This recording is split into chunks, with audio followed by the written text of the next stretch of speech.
Hola, ¿qué tal? ¿Cómo están, chicos? Les saluda Madness Collector desde acá de Panamá.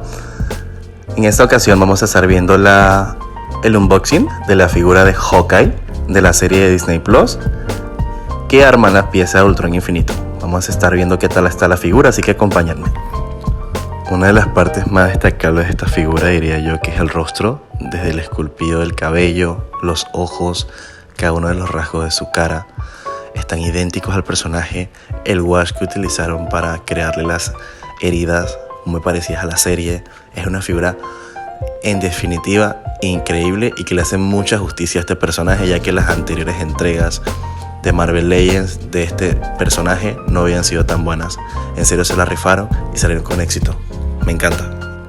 Hablando un poco más sobre esta figura, el esculpido del cuerpo está realmente muy cool.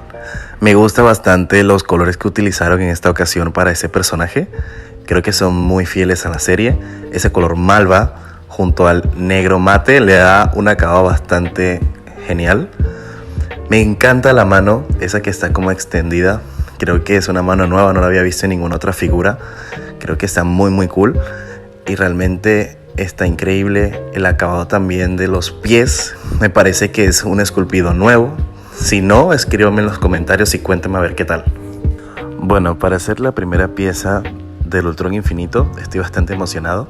Creo que va a ser una figura increíble. Ya quiero verla toda armada.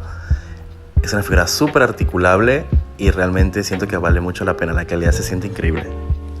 En definitiva, la figura de Hawkeye merece un 9.5 de 10.